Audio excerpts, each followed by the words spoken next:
नमस्कार मित्रांनो, इन्व्हेस्टप्रोमध्ये आपल्या सर्वांचे पुन्हा एकदा हार्दिक हार्दिक स्वागत आहे.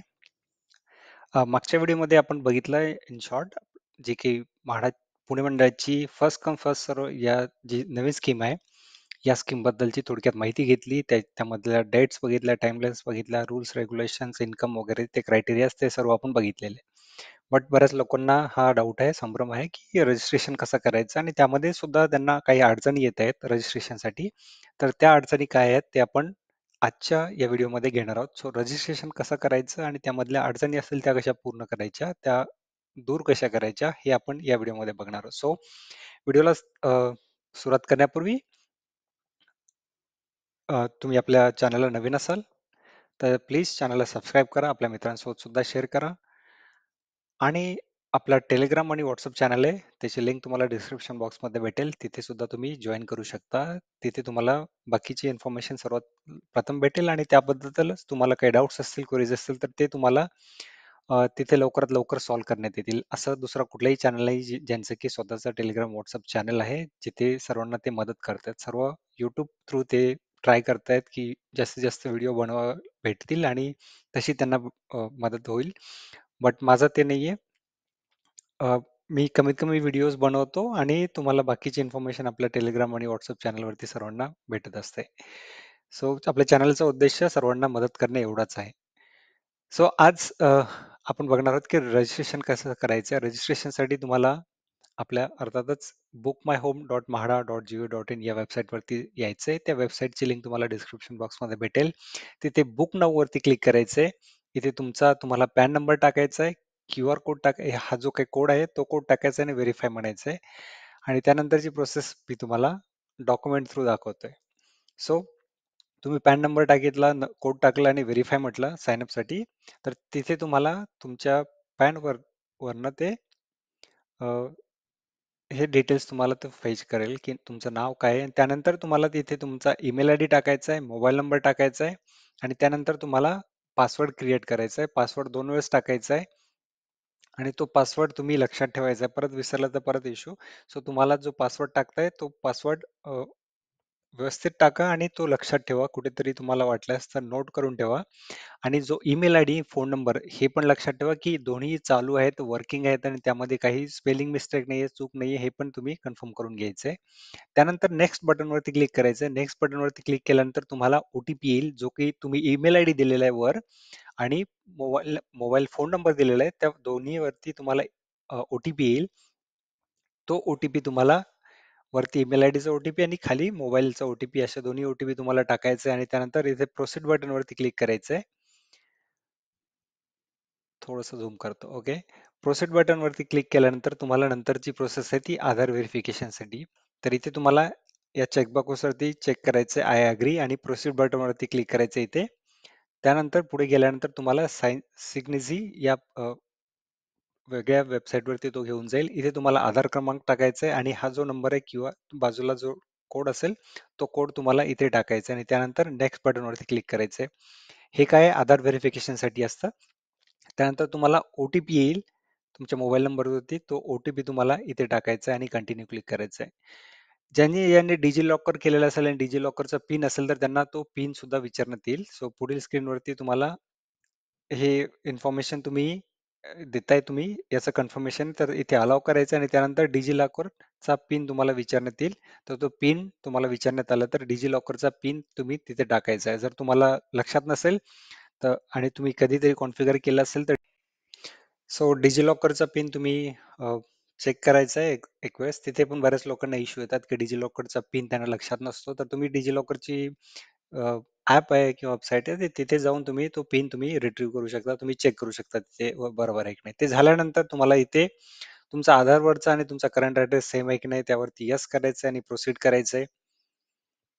त्यानंतर तुमचं मॅरिटल स्टेटस काय आहे? अनमॅरिड आहेत, मॅरिड आहेत? तर अनमॅरिड असेल तर जास्त काही झंझट नाहीये. अनमॅरिड वरती क्लिक करून प्रोसीड करायचं. मॅरिड असेल तर मॅरिड करून तुम्हाला प्रोसीड वरती क्लिक करायचंय. मॅरिड वरती जर तुम्ही क्लिक केलं असेल तर तुम्हाला स्पाउसचा आधारचे डिटेल्स सुद्धा द्यावे लागणार. सो स्पाउसचे डिजी लॉकरचे आणि आधारचे डिटेल ते तुम्हाला इथे द्यावे लागणार. त्यानंतर जर तुम्ही जर विडो असाल किंवा डिवोर्सी असाल तर तुमच्या स्पाऊसचे डिवोर्स किंवा मग जो काही डेथ सर्टिफिकेट आहे ते सर्व तुम्हाला इथे अर्ज करावं लागेल, अपलोड करावे लागेल. त्यानंतर तुम्ही नंतरची स्टेप आहे ती वर्किंग स्टेटस. इथे तुम्हाला फायनान्शियल इयर सिलेक्ट करायचंय. तुम्ही मागच्या व्हिडिओमध्ये तुम्हाला सांगितलं की इथे तुम्हाला 2 ऑप्शन भेटतील फायनान्शियल इयरमध्ये 23-24 आणि 24-25. सो तुम्हाला ज्याचं प्रूफ तुमच्याकडे आहे ते तुम्हाला तो सिलेक्ट करायचा आहे आणि इथे तुम्हाला तुमचं स्वतःचं इन्कम दाखवायचं आहे. पूर्ण ते ITR वरती किंवा इन्कम प्रूफ वरती जे काही इन्कम असेल तर ते इन्कम तुम्हाला इथे मेन्शन करायचं आहे. तुम्ही जर दोघे वर्किंग असाल तर इथे तुम्ही वरती सिलेक्ट केलेलं असेल तर तिथे दोघांचं पण तुम्हाला इन्कम प्रूफ इन्कमचे डिटेल्स तुम्हाला इथे भरावे लागतील. वाईफ वर्किंग नसेल आणि मॅरिड असेल तर तुम्हाला 0 टाकायचं आहे वाईफच्या याच्यामध्ये किंवा मग अपोजिट पण असेल. हसबंड वर्किंग नसेल तर हसबंडचं 0 टाकायचं आहे, वाईफचं इन्कम टाकायचं आहे. ते टाकल्यानंतर तुम्हाला ते ITR तुम्हाला अपलोड करायचं काय इन्कम सर्टिफिकेट याबद्दलचं ऑप्शन विचारेल. तुमच्याकडे ITR असेल तर ITR सिलेक्ट करा आणि प्रोसीड बटनवरती क्लिक करा. प्रोसीड बटनवरती क्लिक केल्यानंतर तुम्हाला इथे ITR हा कोड विचारेल. हा कोड टाकायचा तुम्हाला आणि पहिलाच चेकबॉक्स चेक करा. दुसरा करू नका. जर तुम्ही जर रिवाइज ITR जर फाईल केला असेल तरच तुम्ही सेकंडचा चेकबॉक्स चेक करा. इथे पण बऱ्याच लोकांना प्रॉब्लेम येतो. सो तुम्ही बरोबर वाचा इथे जर मागच्या वर्षी जो काही इन्कम सिलेक्ट केलेला आहे त्या इन्कमच्या लाईक 23-24 किंवा 24-25 तर त्या वर्षी जर तुम्ही रिवाइज रिटर्न फाईल केला असेल तरच तुम्हाला इथे सेकंड चेकबॉक्स चेक करायचा आहे. नसेल तर तुम्ही सेकंड चेकबॉक्स चेक करायची गरज नाही. हा कोड तुम्हाला इथे टाकायचा आहे आणि पहिला चेकबॉक्स चेक करून प्रोसीड बटनवरती क्लिक करायचं आहे. ते क्लिक केल्यानंतर तुम्हाला पासवर्ड विचारेल. इन्कम टॅक्स ITRचा पासवर्ड विचारेल. जर तुम्हाला तो माहिती नसेल तर तो पासवर्ड तुम्ही अ, माहिती करून घ्या अगोदर. विसरला असेल तर ITRच्या वेबसाईटवरती जा, incometax.go.in. त्या वेबसाईटवरती जाऊन तुम्ही तुमचा पासवर्ड रिसेट करा. पासवर्ड माहिती करून घ्या आणि तो पासवर्ड तुम्ही इथे टाका. जेणेकरून मग तुमची व्हेरिफिकेशन प्रॉपर होईल. त्यासोबतच जर तुम्ही इन्कम इथे 2 इश्यूज येतात लोकांचे. एक तर पासवर्ड विसरतो आणि दुसरं म्हणजे एक्स्ट्रा सिक्युरिटी तुम्ही जर एनेबल केली असेल तुमच्या ITR वरती. जसे की एक्स्ट्रा सिक्युरिटी म्हणजे तुम्ही जर व्हेरिफिकेशन वाया OTP, व्हेरिफिकेशन वाया ईमेल वगैरे किंवा आधार OTP असं जर काही ऍडिशनल सिक्युरिटी केली असेल तर तुमचं व्हेरिफिकेशन इथे होणार नाही. तर त्यासाठी तुम्हाला काय करायचं टेम्पररी तुमच्या ITRच्या वेबसाईट वरती जायचंय, लॉग इन करायचंय आणि तिथे तुम्हाला ते जे काही एक्स्ट्रा सिक्युरिटी तुम्ही केलेली आहे ती तुम्हाला अनचेक करायची आहे आणि सेव्ह करायची आहे. ती सेव्ह अनचेक केल्यानंतरच तुमचं इथे व्हेरिफिकेशन प्रॉपर होईल आणि त्या व्हेरिफिकेशनला हार्डली 5 ते 10 मिनिटं लागतात.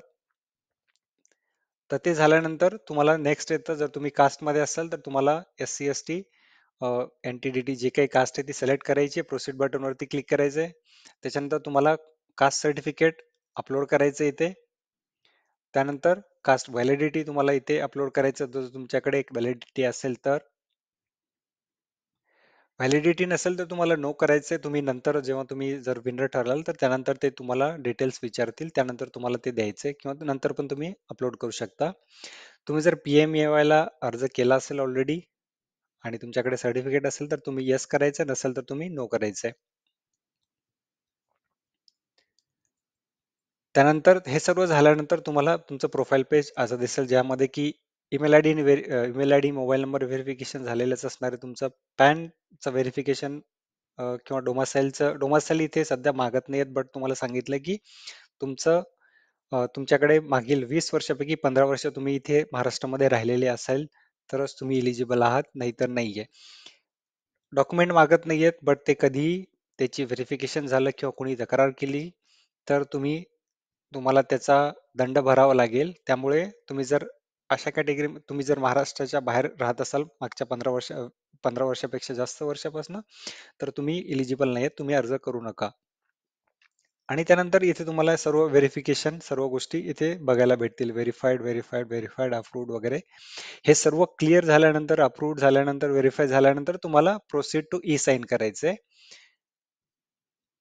आणि प्रोसीड टू ई साइन साठी तुम्हाला हे सेल्फ डिक्लेरेशन द्यायचं की तुम्ही जी काही इन्फॉर्मेशन दिलेली आहे सर्व व्यवस्थित आहे. तुम्ही जे काही रूल्स रेग्युलेशन दिलेले आहेत, क्रायटेरिया दिलेले आहेत त्यामध्ये तुम्ही भरताय. हे महत्वाचं आहे. हे जर जसं की सांगितलं क्रायटेरियामध्ये तुम्ही मध्ये नसाल 15 वर्षापासून किंवा मग बाकीच्या काही कंडिशन्स असतील त्या जर तुम्ही फुलफिल नसेल केला तर याप्रमाणे तुम्ही सेल्फ डिक्लेरेशन देताय, चुकीचं देताय, त्यामुळे तुमच्यावरती कारवाई पण होऊ शकते. त्यामुळे व्यवस्थित द्या तुम्ही. त्यानंतर इथे आधार नंबर टाकायचा आहे, सेंड ओटीपी करायचा आहे आणि ओटीपी आल्यानंतर तो ओटीपी तुम्हाला तिथे द्यायचा आहे.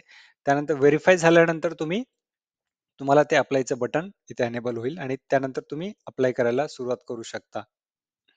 अप्लाय करण्यासाठी तुम्हाला कधी वेळ आहे तर 15 तारखेपासून अप्लाय करू शकता तुम्ही. तोपर्यंत अप्लाय नाही करू शकत.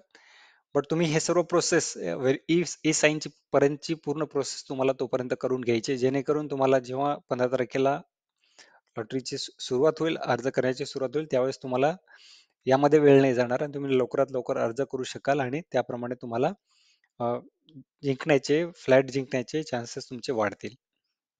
सो हे होतं याबद्दलचं इन शॉर्ट सर्व माहिती.